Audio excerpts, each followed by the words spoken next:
What is up, guys? Doc T here with the Healthy, Fit, and Pain-Free podcast. We are doing another Doc Talk for today. I am Ryan solo. Ryan is busy. We got a lot of stuff going on, and that's for the future notice. But for right now, I want to talk to you guys about a little something. So, I was watching a YouTube video the other day, just kind of perusing through, and I came across one by Dr. Lade Norton. And, love Dr. Lade Norton. Everyone has their own opinions, but you can check him out if you want to. But he was talking about the topic of calorie burning. And really what the topic had to surround itself is the fact that, a lot of times we think that if we just burn more calories, we'll be fine. So, obviously, this goal doesn't really matter if you're trying to gain weight, gain muscle, or, just, again, put on a little bit of weight. You sumo wrestling, you're getting ready for a competition. But if you're someone who's trying to lose weight, lose fat, this becomes a little bit of a crucial topic. So, we're going to dive into this a little bit today. So, the topic is really burning calories. And, we've all grown up with, if you've dove into just a little, the smallest minutia of weight loss, you'll probably come across the equation of calories in versus calories out. And what that means is, if I eat calories and then I expend calories, whatever is left over, if there's more calories left over, then I gain weight. If there's less calories left over, then I lose weight. Here to say, it's unfortunately and fortunately not that simple. So, let's start off with this. So, what is a calorie? And again, I'm not going to dive down the scientific road with you of, what exactly a calorie is.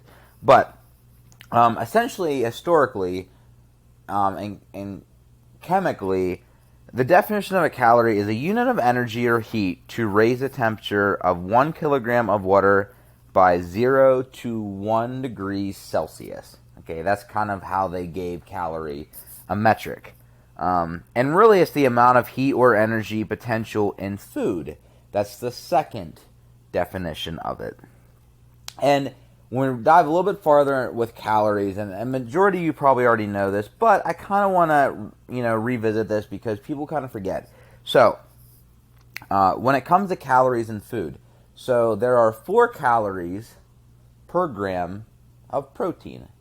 So, if there are 20 grams of protein, that equates to 80 calories. And I want you to realize this because calories aren't exactly bad. A lot of times we look at labels, nutritional labels, and we'll look at carbs, fats, proteins, and then we'll look at calories and we'll kind of get thrown off by one compared to the other. And it's really, they're both, they're both the same in reality. Carbs are the same way. Carbs have 4 calories per 1 gram of carb. Fats, on the other hand, have 9 calories per 1 gram of fat. So it's a little bit higher. And these are things to think about.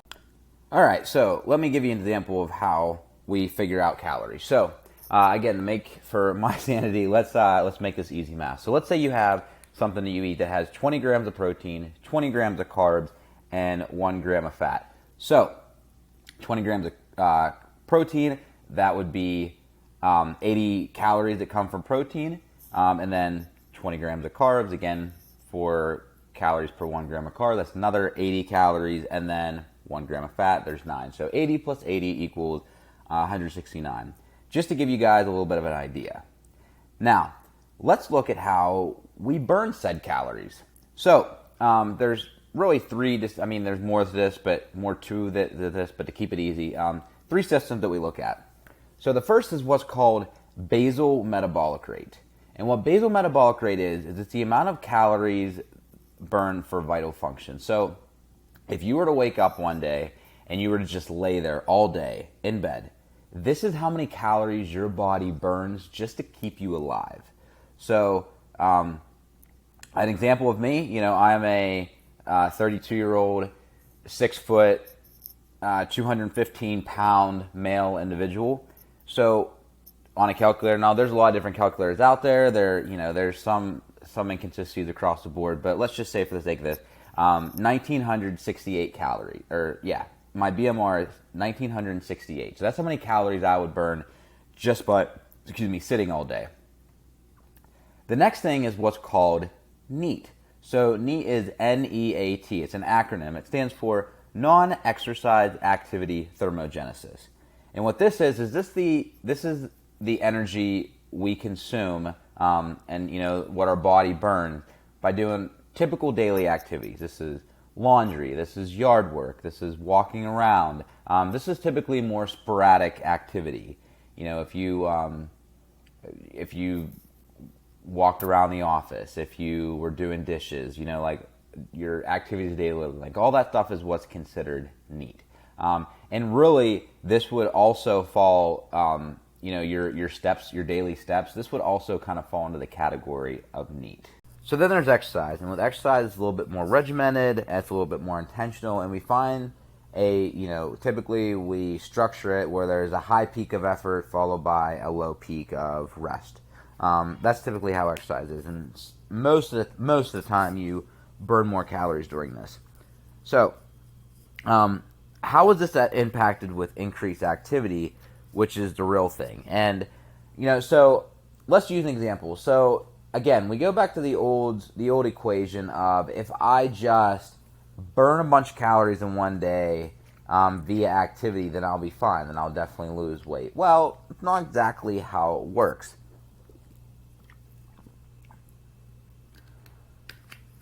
If for a hella workout that day, and that hella workout is you going out and you're just going to burn 1,000 calories in this workout. Now, if you guys don't realize, 1,000 calories is a lot. For some, 1,000 calories is like if you go run 10 miles. And that's 100 calories per mile. So it's a lot. So if you go run 1,000 calories in one day, you're like, oh, if I do that, or even more. If someone's like, I'm just gonna go, for someone who ran a marathon, I'm just gonna go run this marathon, and then afterwards, I'm gonna have 2,600 calories of activity plus what I already burn. On top of that, I'm good. I could eat whatever I want all day. Well, no, not exactly how this stuff works. So what it really boils down to is, let's look at an equation here. So for me, I am a 30-plus-year-old male who weighs 215 on certain days, okay? And so for my basal metabolic rate, again, this is to vitally survive each day, I expend, and it depends on what equation you use, but I expend about 1,968 calories a day, and that's just for me to stay alive. Okay, keep that in mind. Now, let's say I go and I run that 10 miles, or even a little bit less, and I burn 1,000 calories. Again, I don't feel like mathing today, so simple math. So that leaves me at 2,968. Now, that's not even counting NEAT, and this is where the really finicky part of this whole scenario comes into play.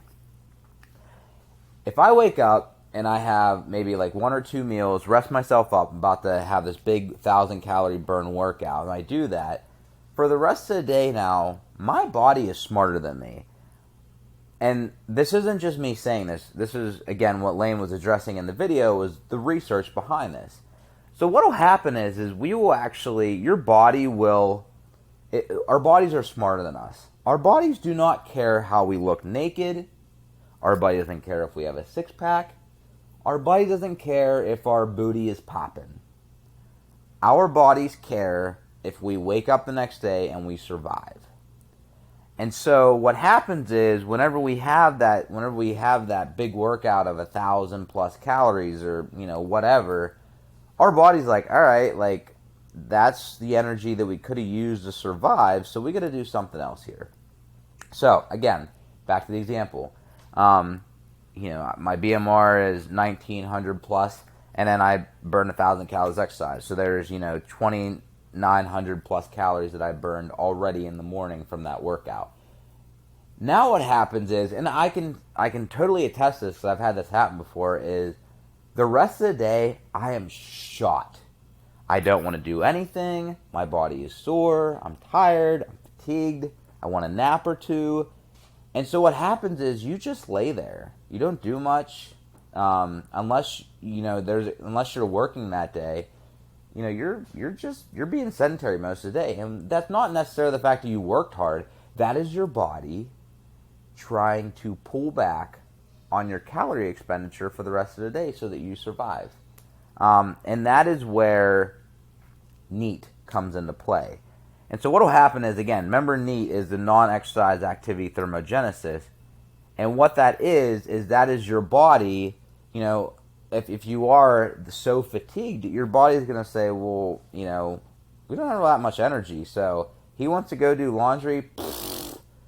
He's going to maybe flip it out of one, throw it in the other, and then forget about it. Again, mental energy comes into this too. Or, he wanted to fold that laundry. He's basically just going to kick that basket to the hallway, and then that's it. He's not going to do anything after that. Oh, you wanted to vacuum? No. You'll just kick the dirt underneath the rug. All my guy friends know what I'm saying right now. But that's exactly what happens, though, is our body will adapt to make sure we don't burn any more calories.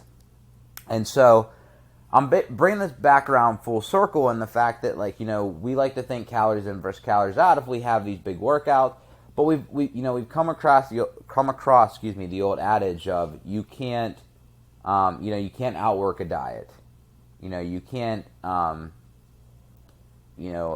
abs are made in the kitchen. There's all these adages out there, and they're really true. You need to make sure calorically that you are taking in just enough, and you're not overeating to where you're gonna put your success at risk. So if you're someone who, everyone, and this is the other thing too. Earlier in the week, I talked about The Rock. Everyone wants to look at The Rock and see his cheat days the ex swimmer for the USA, Michael Phelps, where he had his 10,000 plus calorie days, and everyone's like, oh, well, I work out, I should be able to do that.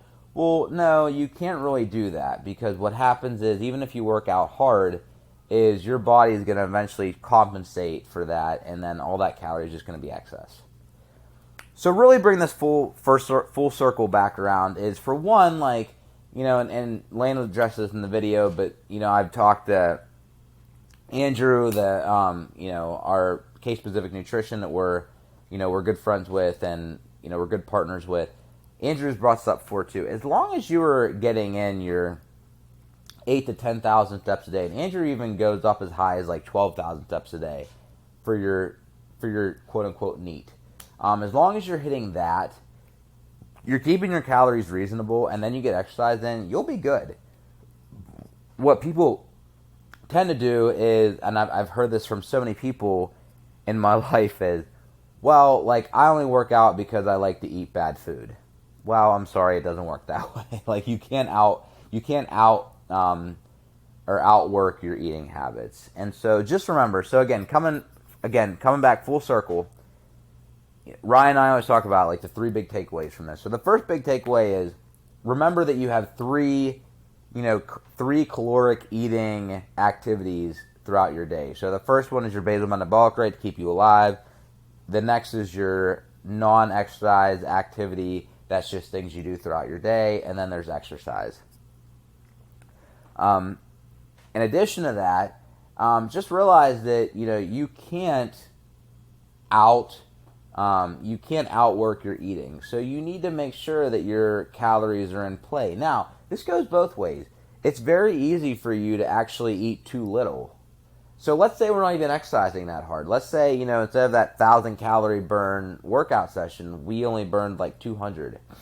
Nothing wrong with that, but if you're not eating enough, so let's say someone's like, oh, I'm going to exercise, burn 200 calories today, and then I'm going to eat 1,000 calories less.